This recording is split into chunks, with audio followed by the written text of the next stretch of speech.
Hi, everybody, and welcome to Deep in the Bush with Nick and Ashley Bay. Old friends of mine and people I know from the travel industry, which is where I work when not writing books or leading safaris. So most of the time I actually work in the travel industry.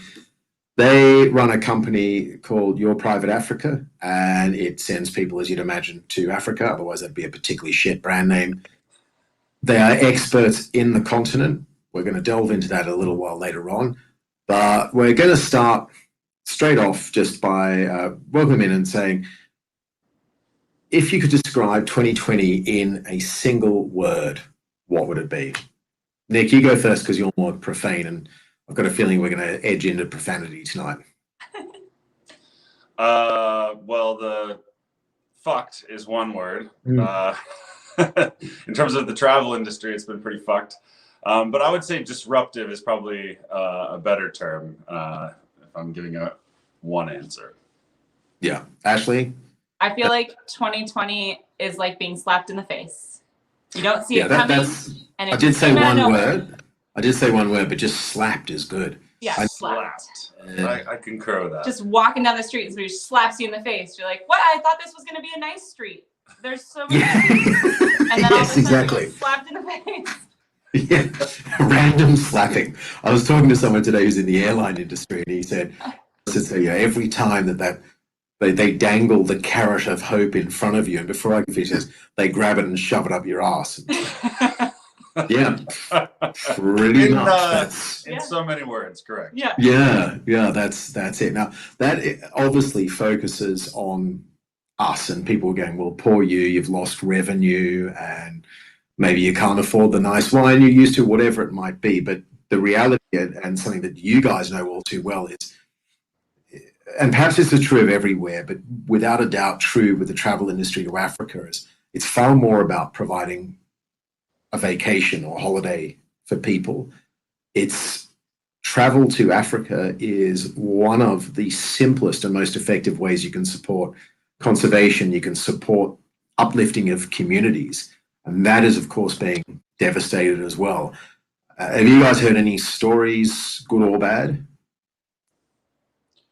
Well, one of the interesting things is that there's just a lot less people out in the wildlife areas and the national parks and the game reserves, and so the wildlife have had a bit of relief in some sense from some of the tourism pressures. But overall, I think it's been hard on an industry that really makes a huge direct impact on conservation on the ground in Africa, just specifically focusing on one continent, one region of sub-Saharan Africa. It's a huge, tourism is a big positive impactor, and having people come over and visit community areas, particularly where they protect their wildlife, helps to offset some of the pressures they're feeling from globalization and also just to population pressures. So we've seen people are resilient and they're hoping that things come together. But in the short term, people are it's hard hit in these areas. I mean, as you know, in Botswana, they're doing some feeding programs in the local villages and communities that border the parks. And so it's hardest on the poorest, as they say. And so, our heart reaches, goes out to really the whole system of ecotourism, which is, provides so many benefits. We were just in Kenya, and there was many people we talked to who had been out of work even from our drivers, that hadn't been working, or transfer driver from the airport to the hotel. We were his second pickup in 6 months.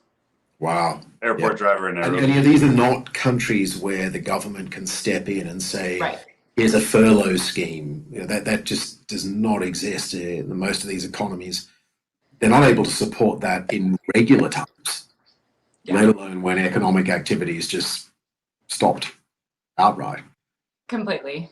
Yeah, a lot of people have gone back to the farms, gone back to their parents, planted crops this year, or tried to get involved with their parents' agricultural sustenance. It's an important time to reinvest in family, and I think that it's happening all over Africa. Well, I know that the company I work for, full-time Natural Selection, we've had a feeding program for the communities that live around where we operate. And if there's any silver lining to all of this is, it's not as if these people are informants, but people within the communities that we trust have said, nobody's poaching because of the meat element of what you provided. So that's something we actually want to carry on with once this is done. Because there's, I mean, the big divide that I think most people don't realize is there's two types of poaching. There's subsistence poaching, where you're going after an antelope or a zebra, whatever it might be, to feed your family, as your own family has done for generations. And I'm a lot more forgiving of that. Then you have commercial poaching, where they're targeting species like elephants, rhinos, more and more lions, unfortunately. For there's so few tigers, and they're using lion bones in Asia for traditional medicine. And that is an organized crime element, whereas the other is somebody who's hungry. And it's really hard to see someone whose children are crying because their bellies are grumbling and he's caught himself an antelope. That's the person you just go, take it away, but please don't use a wire snare. Right. That's selective. So one of the interesting things I've heard, and I don't know if you've heard this when you're up in Kenya now, but there was a spike in poaching with the near global lockdown that occurred of the bigger species, elephants, rhinos, got hammered. But that seems to have slowed down now. And I actually think what it is nobody wants to sit on a stockpile of illegal goods. They can't move out. There's no cargo being moved. So nobody wants to sit on it in a warehouse in South Africa. Nobody wants to sit on it in their hut in Botswana. The kingpins don't want to hold it and be implicated should it be found. So right now we're actually seeing, as you said, there's a lot of animals have got a freedom of movement they might have had for a while, but they're also not getting hit. They're not getting poached. So again, a few positives from this. We're going to jump into a section here, and I gave you no heads up on this. Good. It's a bit of everybody that comes on Deep in the Bush. There's just a few quick questions because there's two of you. There's not so many. But just first and foremost, so Nick, when you met Ashley and you got together, I know as a member of a certain club, it's so frustrating when you're either going out with or you eventually you're married to someone who's great looking, smarter than you, yoga, fitness instructor, works in the industry you're in, turns out they're better at it than you are. And everybody keeps just saying, what the fuck were you thinking? Question. Then you get tired of people going, why the step down?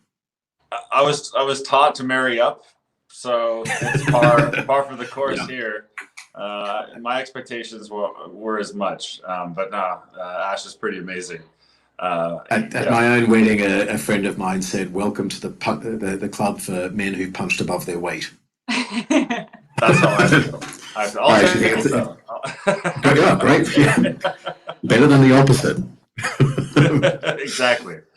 Okay, so that was an unfair one on you, but love for everyone, I think. Like, just because you can look good when you're like showered, it's just like crew. I mean, we don't spend our lives looking like this. We're generally like, I'm usually wearing like some version of workout clothes with Nick's bathrobe and my hair unwashed for 4 days straight. So maybe longer. I mean, that's kind of being generous about that. Well, yeah, I mean, I don't always look like this either. I mean, I normally don't look this shit. I'm only 20. Yeah, we all showered. Good for us. Everyone's aging very quickly with their kids at home full time. This is something I have learned, and it does come back to animal behavior, is you do not become a better father by more time with your children, with no time away from them. I mean, I am so far from being an alpha male type, but I've just got this overwhelming, I need to go and hunt a fucking mammoth. Something where the risk it might kill me for some relief. And I mean, or an elephant, Peter, Yeah, no, so I couldn't do that. But there's this ancient part of me just piss off, sleep in caves for a bit, fight a saber tooth, come back with a great big hunk of meat over your shoulder, let the family celebrate, and when they're irritating you, you bugger off again. Yeah. one of the things that we found, we just literally got back from Kenya about 6 days ago. And so our first time back out in the bush this year in 2020. But one of the things that was just amazing is kind of speaking to what you're talking about, which is this kind of craving that I had to get back and enjoy something kind of primal and like outside of society, and actually like a natural system where like things work and there's actual checks and balances and like a system that you can see tangibly. And that was just what was so amazing to be back out. We were the Masai Mara, watching, a male lion come in and spook off cheetahs at a kill, and just seeing how it all fits back together. It gives you some sense of normalcy and like it's all going to be okay. Well, that's sorry, go ahead. Oh yeah, to witness a living system, like that's the thing too. Like in our world, there's just so much other stuff distracting all the time. And then you go witness a living system that is there with or without you. Right. And there's something about that primal thing that you just start to be like, you need to be in that environment. That is an echo of something I experienced when I lived in Botswana long time ago. And back then we didn't have internet. In fact, the camps didn't even have a computer. We had tents and we had a radio, and what news came, and it was mainly such and such camp has run out of eggs. Can you put some on that plane that's coming through? Or did you hear that such and such shagged whoever? We didn't have news of the world. And because I was out there for 3 months at a time, we all were, you'd come out and you'd catch up on news and events that had seemed earth-shattering to everybody else. So, well, the lions still just got up and did what they did. The impalas lived every moment of their day, shit scared, terrible thing to be an impala. And it really put it all in perspective. I remember coming out on leave once and JFK Jr. was on the cover of Time magazine. I thought, oh, he's making a run for president. And I learned that he died. And I just had heard. And that seemed big when I learned it. But I realized, well, that was a while back, and I've been watching animals, like you said, lions chasing cheetahs off. I'd seen all of those activities, and you realize that it's big to us, and it wasn't big to the guys that worked with in Botswana. They didn't know who JFK Sr. was. So it's a wonderful thing of perspective, and I think right now something we all need. I mean, I'm saying to everybody, the moment you can get to somewhere like Namibia, where they've been doing social distancing since well before I was fashionable, one of the least densely populated countries in the world, and 50% bigger than Texas or whatever it is, with 2 million people. There's your loneliness, the loneliness we're craving at the moment. It's a bizarre thing to want, but okay, so we're one question in. We're doing spectacularly well here, time-wise. These meant to be the quick questions, by the way. And you each get a turn to answer this. You get to resurrect an extinct species.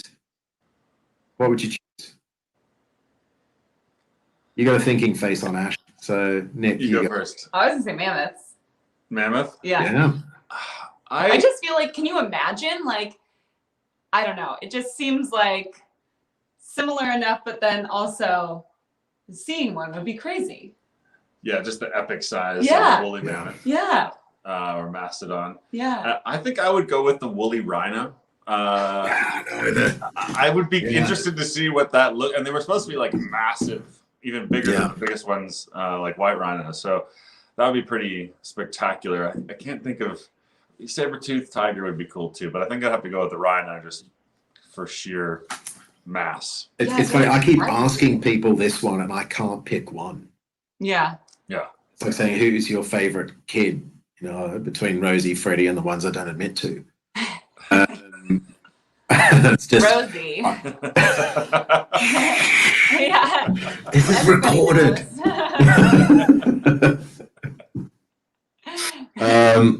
Damn you, Ash. Damn you. Okay, so which African country do you most want to visit? That we've been to? Doesn't matter. I would go back to Kenya any day. Right. I love it there. I love Namibia for similar reasons to Kenya. I feel like they're probably two of the most contrasting but spectacular countries.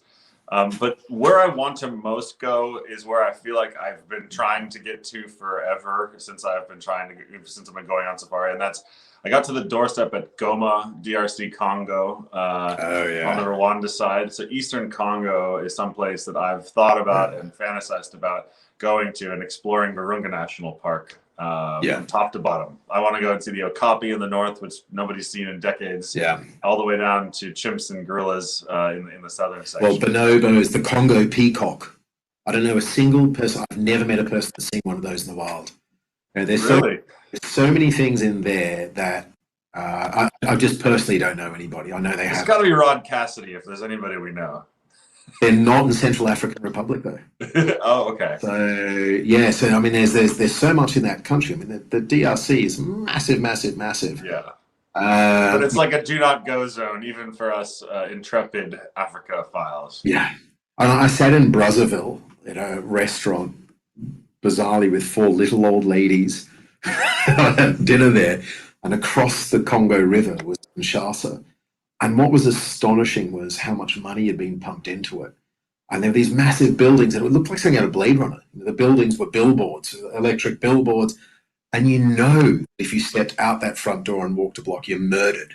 And it's one of the most dangerous places in the world with this glossy veneer. It'd be like, if you're a woman sleeping with Charlie Sheen. It's just, it might look all right in Hollywood, but it's a mess. Very hazardous, potentially. It's fascinating. I was talking to a researcher, Ashley and I were talking to a researcher, primatologist, and I think she was some type of anthropologist as well. And she was talking about her research of bonobos in Congo, and just what it was incredibly impossible, but also she just knew as she was out there, like she was one of the few people who'd ever been out and witnessed that in that forest. So anyway, Congo will be done properly eventually. Yeah, that's an exciting one. I'm with you. Okay, so the flip side to that, which African country don't you want to visit?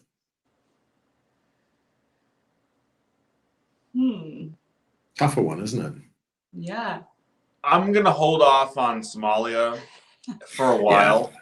I hear the beaches are nice. I'm trying to be complimentary. Shove the pirate aside. Just get the pirate away. It's gorgeous. It's collapsed state. A lot of I think I wouldn't feel really comfortable to have a vacation there.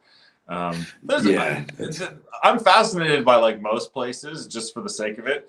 So there's a lot of places that I would like to go, but in terms of not wanting, I mean, I don't know, like big cities, I don't have a huge Lagos, Nigeria. I would like to go for maybe a day. Yeah, but that's I'm the same with a lot of that. But there's something you just touched on there that it was a realization I made. I don't know when, but I think we're all quite well-traveled people, but there's a difference between travel and vacation or holiday.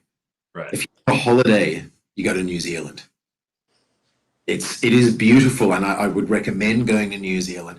The friendliest people I've ever met in the developed world. Everybody is, oh, hi, Nick, Ash, what a delight to have you here. It's an absolute pleasure.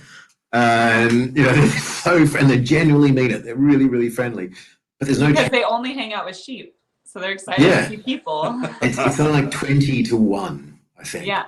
As an Australian, we're 4-1, I think. But, that's a joke, by the way. I know that there's more humans than in New Zealand. They don't just hang out with sheep. No, there are many more sheep than people. No, I know there's more sheep, but I know that people there also have human friends too. They do. Shout out to all the people from New Zealand. We love you. Yeah. We know you. There's 16 people in New Zealand, and 15 of them the All Blacks, and the other one's the coach. But great country, lovely to visit, and beautiful, really, really beautiful. But it is a holiday. There's no challenge to it. I mean, even if you bungee jump, you get the thrill, but it's safe because they've got all the laws in place. Then you get travel, and Africa's increasingly become a place you can have a vacation or travel. It used to be it was purely travel. It was always challenging. Right. Not necessarily the case anymore. And so somewhere like DRC is proper You got to travel there because there's something specific you are desperate to see, do, whatever, and understand there will be proper hardship along the way, as the explorers of old understood. I mean, that's the thing. I think Africa is one of the last places you still have the potential to feel like an explorer, and that's why it's so exciting. Yeah, that's true. You can go to a vineyard in Cape Town that was founded before US independence, 100 years before that, and have the most developed world experience you could ever imagine, with great service, extraordinary wines, and great food. I mean, that's what makes it so interesting. But okay, here's one that interesting to find both of your answers to. What animal, if any, scares you? I have a few. Buffalo, number one. Yeah. Okay. Did not used to be afraid of buffalo. Now, very afraid of buffalo. Pretty afraid of buffalo. Yeah, not large herds of buffalo, just the single male buffalo. Yeah. Very, very terrified of. To the point where it's becoming a slight irrational fear. Even in areas where I know there's not buffalo, I still look just between the trees just to make sure, in case one happened to wander up there. It's just very... Is that how you move trees? Are you that strong? Yes, I am. And then, like pretty much everybody, I'm also afraid of snakes. But I'm coming to terms with my fear of snakes. Yeah. Because I know they're not going to hurt me. But it's weird how they move, and I don't like how fast they are. And I just want them to just keep at a distance. I'm cool to see them, and I'm cool to see them outside. I just don't want them anywhere near my body. So I don't know if you know this, but there's a study done on chimpanzees and baby chimps in captivity.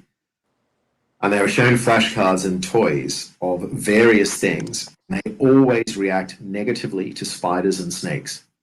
Oh, funny. And the idea from this is it's innate. And they think that we as humans also have it. Nobody throws fake snakes into a nursery to check the reaction. So I think the parents would complain. Make a video of doing that with kids. I would think it was hilarious. Rosie would pick it up, bite its head off, and make a belt from it. But the thing is, it's actually an evolutionary function to make us afraid of those. Because if you consider a young chimp, young ape, young monkey, is they explore and they're poking and doing these, be afraid of this, back off from that. So that is actually innate. Every single other phobia is learned. Oh, interesting. Well, at least I feel half normal. It's as a result of some sort of trauma. So yeah, it's interesting. When you're going to say you're afraid of bananas, I don't want to know why. Traumatic childhood experience. That one time you and Peter went to Alaska. Oh well, we decided not to discuss that on this episode. I have I guess nothing gets my heart rate up like being in proximity to venomous snakes, where I don't quite know, like nothing. I have the hardest time calming myself down from that. What I'm actually afraid of dying from in terms of wildlife are crocodiles. Because I think that it's when you least expect it, and you are, See, why don't we have the evolution? See, that to me, I share that. Why don't we have the evolutionary fear of that? That is perfectly reasonable. Yeah, I'm with you on that. I'm sorry to cut you off, but no, that's that. And then I have, one of my phobias, but I wouldn't say it's like I'm a fear of death or dying. Tsetse flies are my Achilles heel of safari. Actually, if you want to be entertained, let's go on safari in an area with tsetse flies. Nick will get 100 bites. We will get 0. And Nick will start swelling. So we are smoldering elephant poo in order to keep myself clean. Yeah. So brothers from different mothers and fathers, but I don't get bitten by mosquitoes, but I am nectar to tsetses, and they're in fewer and fewer places. They're getting eradicated more and more. But I was in a place in Zambia up in Kafue, and not the Basanga Plains where they're not there because they don't have the trees. But once you hit that tree line, and just getting swarmed on, and I get really sick in planes.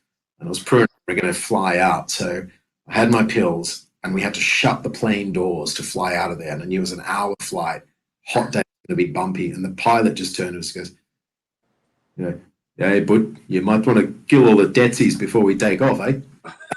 So we just sat there, and you're smacking them, and eventually they burst with blood. And you realize that one's already got you. Oh. Gross thing.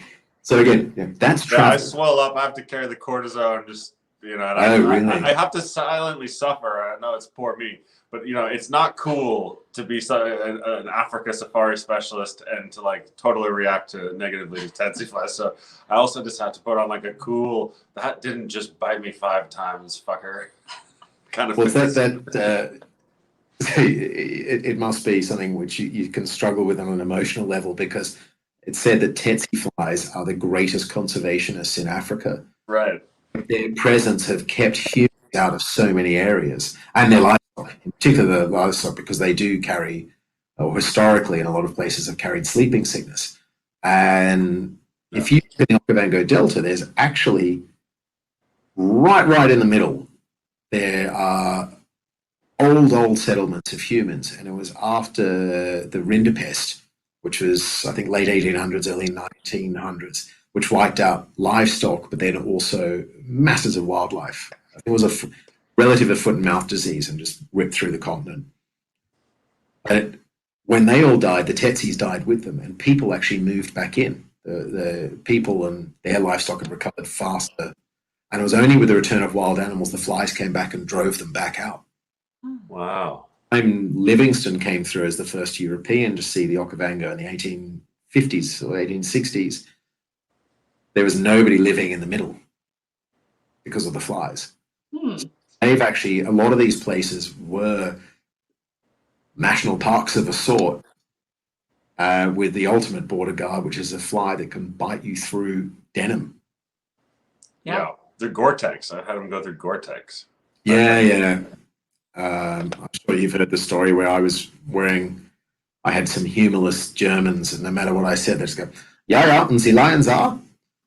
And to see lions, and I found them everything but lions. And eventually, there's one place I know where they are. They're always in this one area. I'll take you there, but a bit of a longer drive.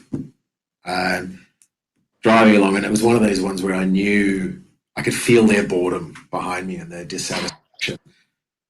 And you just feel the need to say something with nervousness. So I turned around. I was about to say, "Just watch the flies. This is an area with quite a few tsetses," and one bit me through the shorts, and straight in a place a guy never wants to be bitten. Oh no! Not the meat, but the 2 veg. And the moment a tsetse bites you, what do you do when a tsetse bites you? Hit it. Yeah. And the bizarrest thing is, I cannot imagine other circumstances. Punch myself in the testes.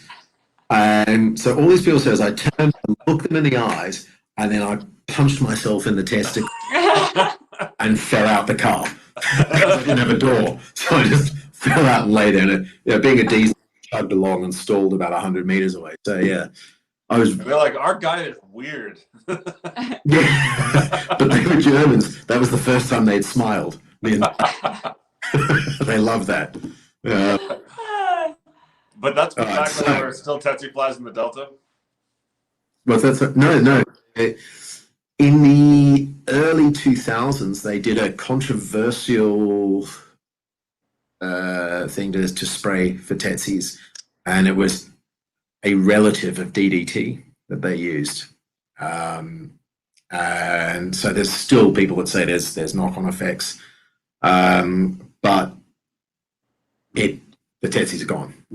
There are no tsetses anymore, and I don't think they would have had the level of tourism development that they've had in Botswana without that. Totally. I mean, the Kafui would be a spectacular destination for African wildlife, but it just keeps tourism out even, and agriculture because of the Southern Tanzania, Katavi, Selous. It's really hard to convince people it's a luxury experience when they're in frequent pain. Yeah, there's not necessarily a discount for tsetse flies either. It's still the same price. Yeah, yeah. So, yeah, no, there are none in Botswana that I know of, or certainly none that I've experienced in 20 years or so. Now, Ash, this is a question for you that I think is actually an important one. You guys are experts in the continent and people traveling to it. And obviously, in terms of tourism, 50% of people going to Africa are women, or whatever the percent of the population is. It's pretty close to that. A lot of the people setting them and a lot of the people I meet in the ground are guys. So, what don't we think of, or what don't we prep people for? Because we can't see past our own testicles. What should a woman know before she travels to Africa? Well, there's several answers here, but I could give you like the cookie cutter answer, which is women think more about the details, like packing. I answer a lot more packing questions for women, and things like hair dryers and straight irons and all the things that it takes to look good, and to it's not even like women want to look over the top or anything, but even just to kind of feel good about yourself. Sometimes extra tools are needed. So packing questions, that's kind of the cookie cutter answer of like, yes, that's what you might expect. But peeing outside. Right. That's the number one thing that men just do not understand.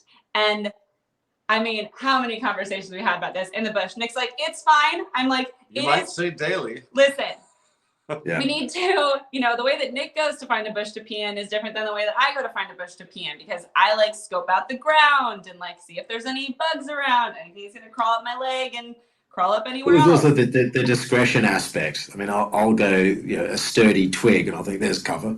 Yeah, just turn to around. Everybody. Exactly. And that's the thing is so I would say peeing outside, like if you're a girl going on safari and you have maybe never peed outside, maybe you have never had that experience camping or whatever, maybe you even normally find an outhouse or something, like just go in your backyard, pull down your pants, squat down, practice before you're in an environment with like maybe a little more elements around you. And girls, stop packing rompers on safari. It's the craziest thing that I've ever seen. And if you pull up like safari packing lists for women, or like what to wear on safari for a woman, I swear to God, so many times I see these green, super cute, like this color, like romper. A romper is like a onesie. If you are in the bush and you have to pee or game drive and you're wearing a super cute romper, you got to get butt naked. So it's like a dungaree, but with and so it's like pants, like a dress with pants, right? So you got to take it all the way off. There's no way through it.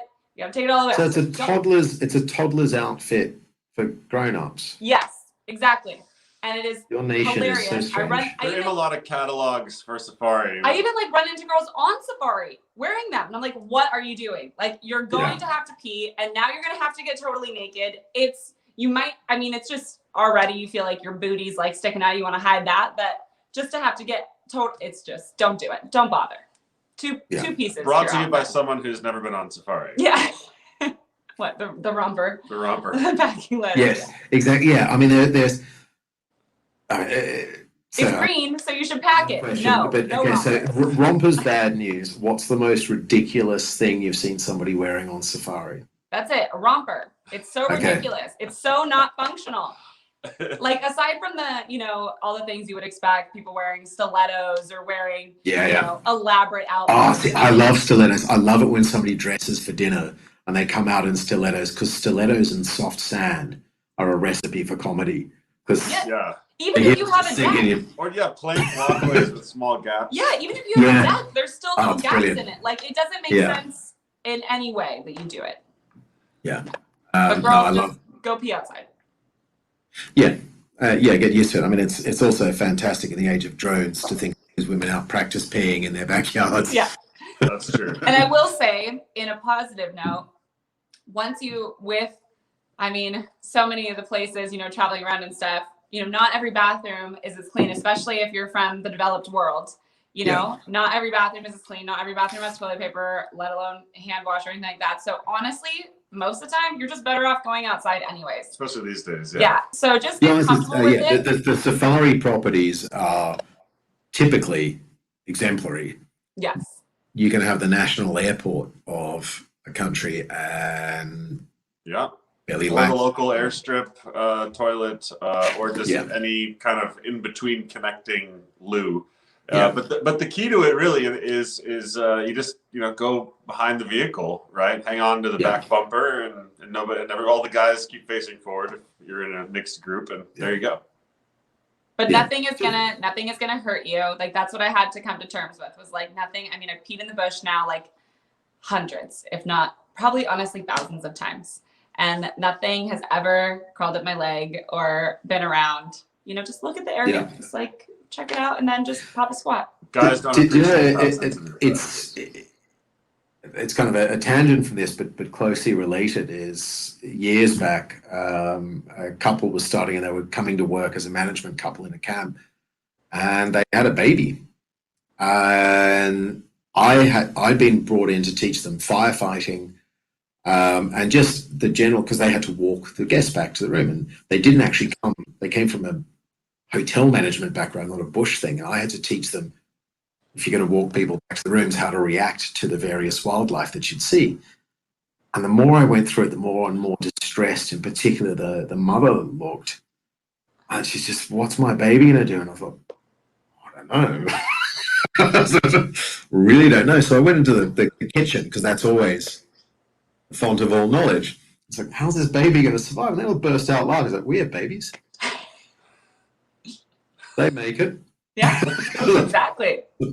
So don't ask me, go to the kitchen. that was basically it. And it was the simplest thing is, right, babies can survive out here.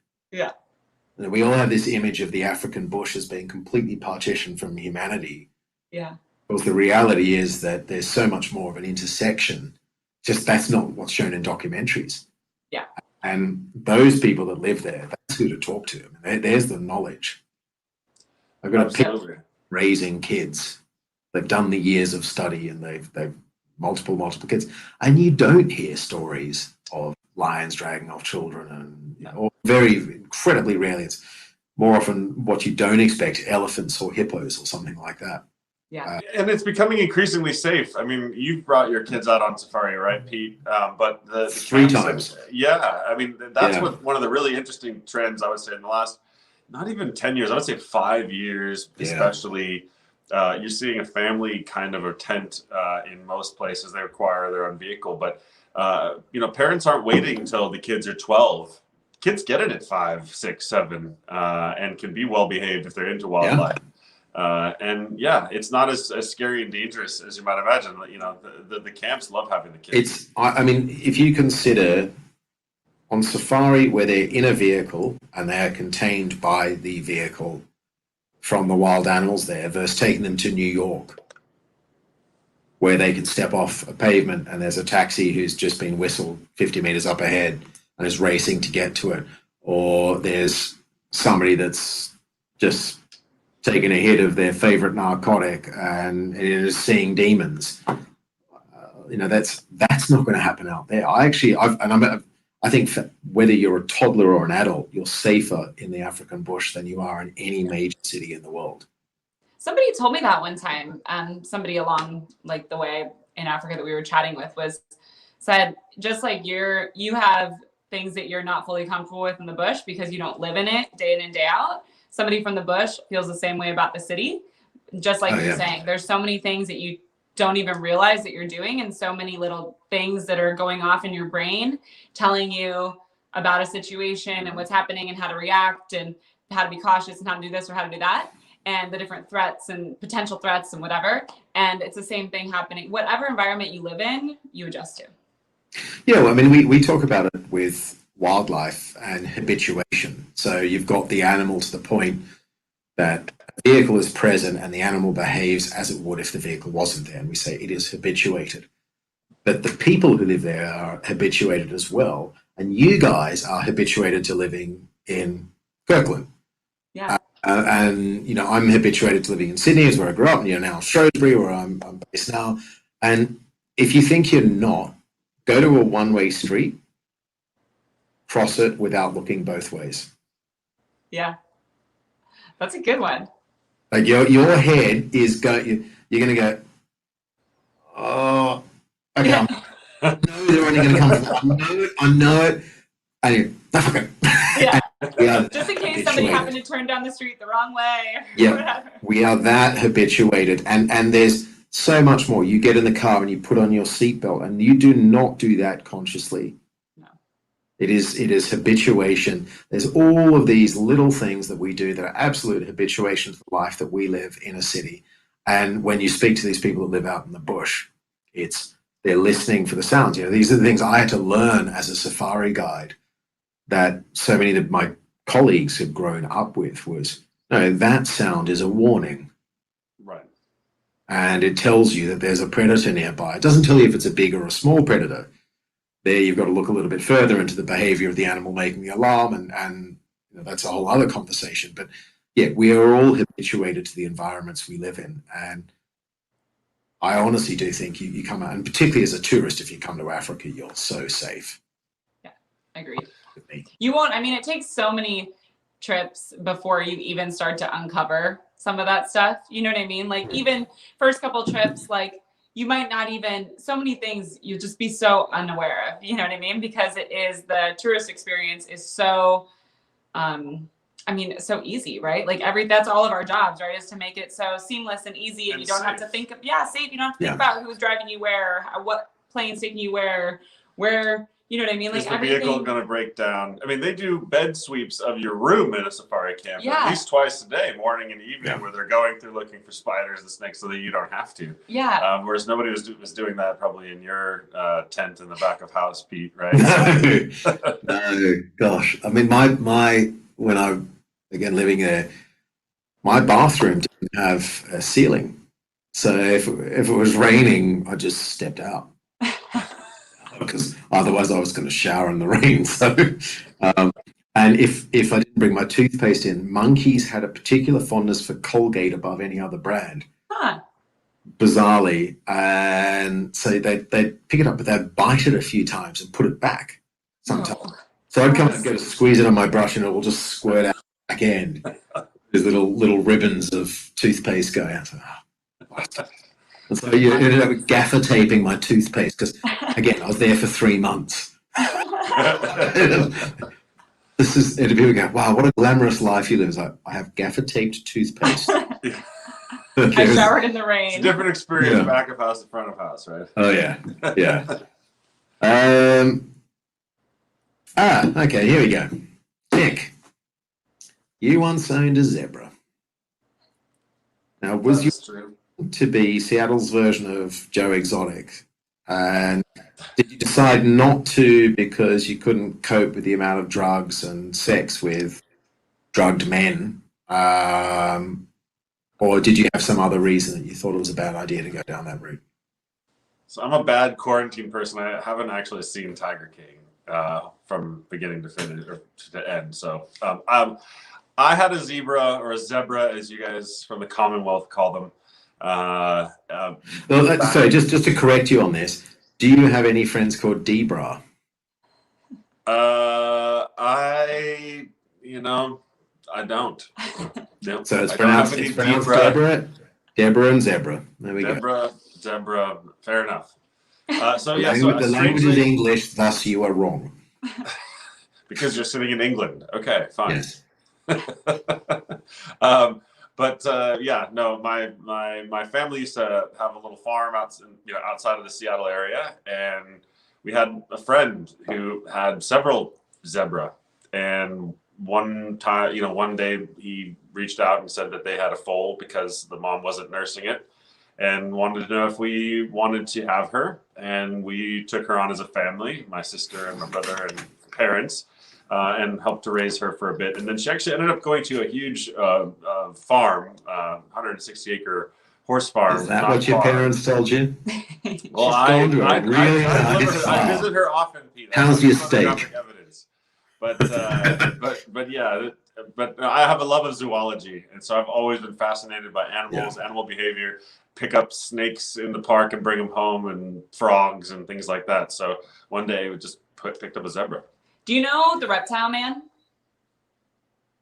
No. There was a guy who used to go around like libraries. It's an American thing. Yeah, libraries and schools, and he'd like bring reptiles. I'm sure it was like super shady, like probably not good. Kind of like Crocodile Hunter, but for elementary schools and backyard zoo fashion. Yeah, maybe it was fine. I don't know. But anyway, and maybe that's what you were trying to do. Just like be like that guy. I think because there's obviously now there's a current backlash towards animal handling and keeping of exotic animals. And I mean, as you've told me that the zebra hated you. She still does. Well, she's kind of warming up to me, but she happened to, right around the time that I came into the picture was the time that the farm sold. And I think that she related it to my existence. She was like, oh, you're here and now I have to leave. And now I don't get to see Nick anymore. They were kind of like in a relationship. It definitely crossed the line, just like Joe Exotic with his animals. Like it was, a little, I don't know the whole story. I wasn't there, but I know how she acts towards him. And I agree with you, Pete. Exotic animals are, especially the pet trade, is not cool. But we, my family, we tried to learn about them. We had friends who had them, and so a couple of decades ago, I did get some first-hand experience. I think it's fascinating that you want to get kids want to get involved up front, up close with animals, and that's why zoos still have a tremendous place if they can do properly manage their animals and give them enrichment and behavior adjustments and things like that. They can really have a benefit, and so I was just trying to recreate that in my backyard, but it did help me find tourism, so it's my own way. No, and I'm with you. I mean, when I was a kid, I did a bunch of things that I wouldn't consider ethical anymore. There were lizards in my backyard called dragons, and I used to go and catch snails and feed it to them. And of course, on a broader biological scale, that's unethical. You're interfering with nature. You're possibly habituating the humans, which means they're more likely to be taken by cats. We had an outdoor goldfish pond until a red-bellied black snake raided it and ate them all, and my neighbor cut its head off with a meat cleaver. This is Sydney. Sounds very Australian. Yeah, I know, and weird. That is now completely the developed part of Sydney as well. It could never occur anymore, which is, I think, a real shame. But that is something I think that gets lost in perhaps the woke wildlife culture, the subculture, wildlife woke people. Oh yeah, touch it, never this. It's like, give kids a chance to really fall in love with it. And you know what my backyard was like in Cape Town, where there were chameleons, and yes, I let the kids handle them. I monitored it, and no, it wasn't the best thing ever for the chameleons, but maybe 10 generations down, one of my kids becomes the leading conservationist in herpetology or in something else, so I think it isn't the worst thing. So I was setting you up to fail there just to build you back up. Yeah. No, it's true though. You have to foster that passion for wildlife and nature, and if kids have it, then whether it's going to see, going birding, if you can get them to sit through that, or handling a chameleon or a leopard gecko, things like that. I mean, it's really important in sparking that interest and creating that fascination, because you can nurture that fascination in wildlife to really good ends. Even successful corporate tycoons remember what it's like to be a kid skipping rocks and fishing and enjoying wildlife. And so I think it's important to making sure that we value and preserve it for the future. And I think also when you're teaching kids about this, you're actually teaching them about empathy. Yeah. Right. Because anytime you do handle wildlife or even pets, a lot of the time, it's the responsibility associated with it. Yeah. And going back to the spiders and snakes thing, we have so many things which this is a look, don't touch. Yeah. And it is far more immediate if you actually grow up or live in an area that does have venomous spiders and snakes. And you said you were catching snakes. Were they snakes in Seattle? Yeah, there's garter snakes. Between California and Washington state. So, there's garter snakes and king snakes and some non-venomous, medium-sized house variety snakes. Yeah. It's true though about the fascination. Kids with animals. If you grew up, like anyone who's a dog person or a cat person, it's usually because they grew up with one or the other. Yeah. Or both, So it being close to animals definitely instills that love. And again, something greater than career, ourselves, right? I blame my entire career on Labradors.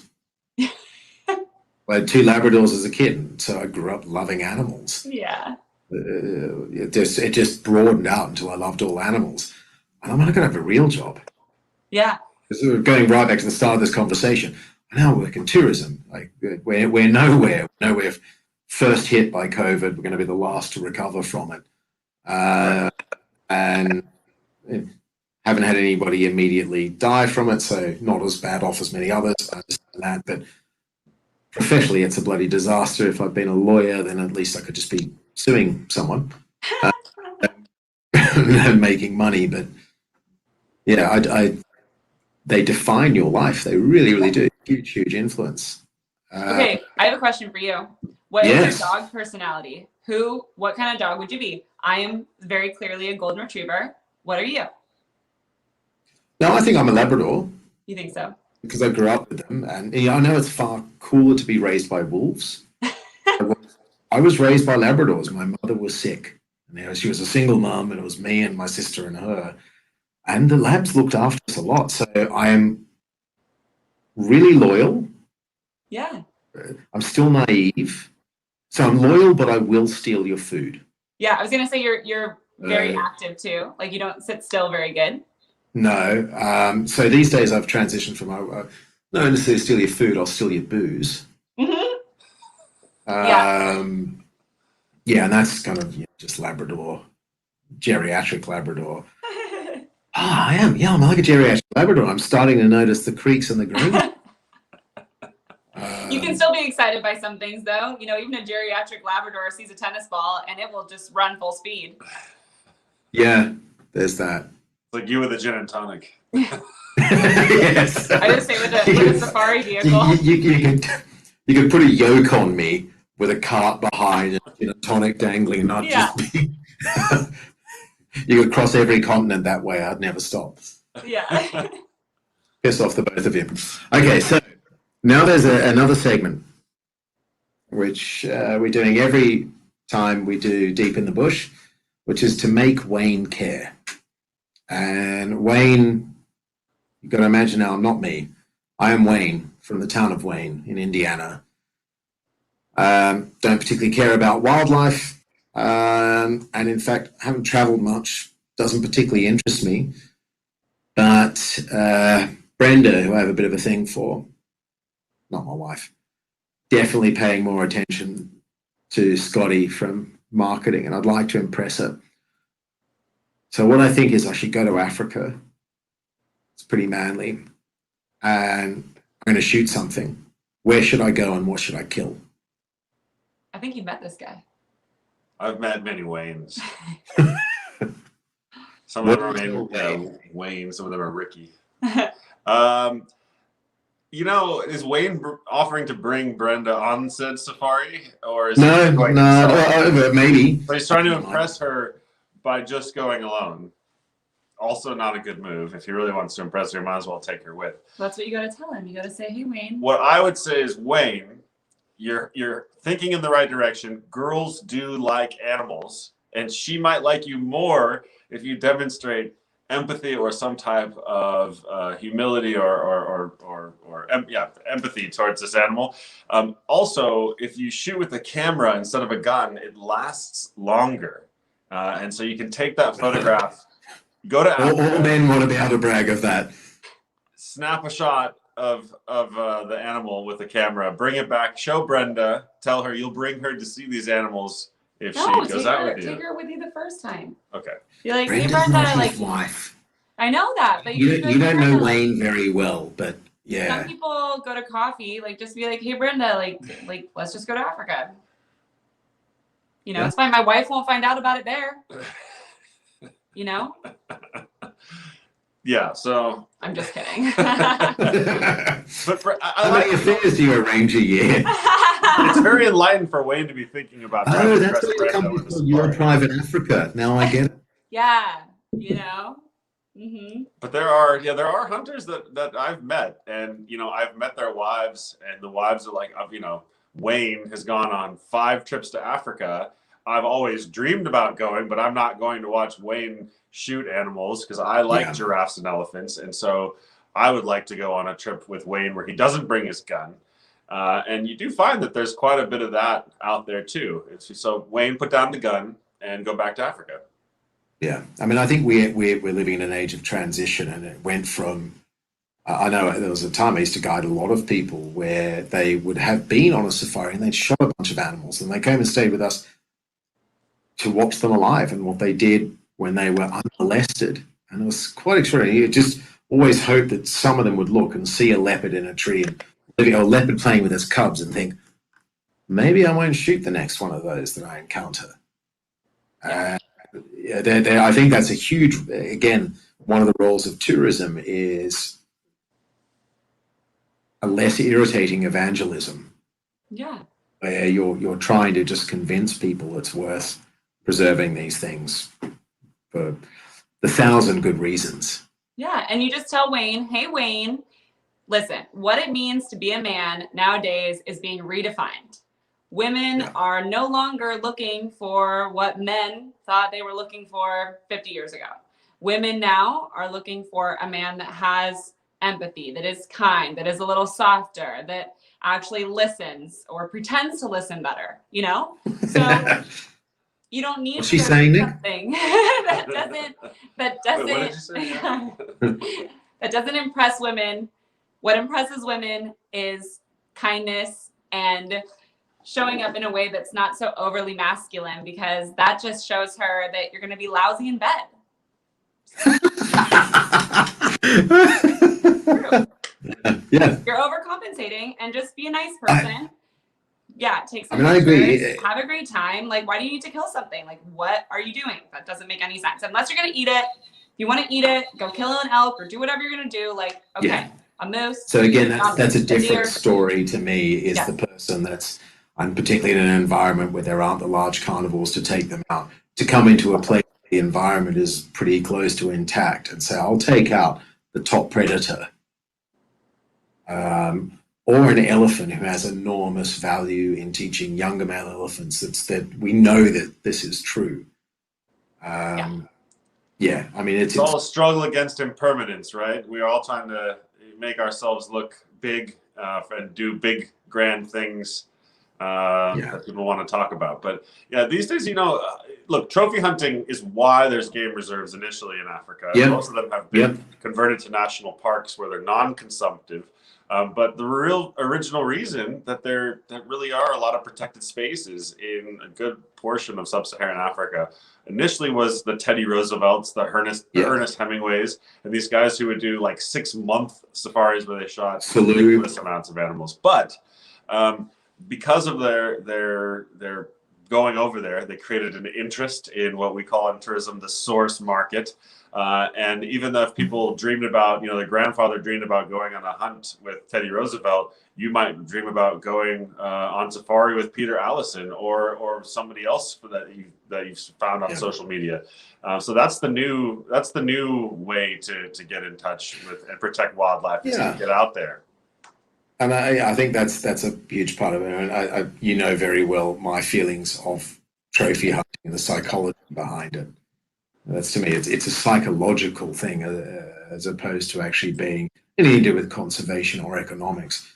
It comes from that primal thing, though, I think, Pete, where we're talking about before, where it's like going and killing a woolly mammoth and bringing it back to the cave to provide. So I think it comes out of this thing where it's this urge that's deep down that can be redirected to something more constructive. Exactly. Yeah, and that's just it. I mean, we all have urges each day and every day and it's not about suppression. We just control them because you don't want to live in a society where you act upon every single impulse. Right. You simply, at that point, you're not an adult. You may well be the president, but you're not. That's how the Me Too movement happened, boys. You can't just act on everything you feel. Exactly. Yes, and this is just it. Which is, if you catch a kid tearing their wings off flies, you're not worried that they're a psychopath, but you make sure that they're going to stop it because you just say, it's a fly. Flies are irritating dicks, but it's not worth being cruel to them. Right. There's value in every life. yeah, cruelty is just not excusable at any point.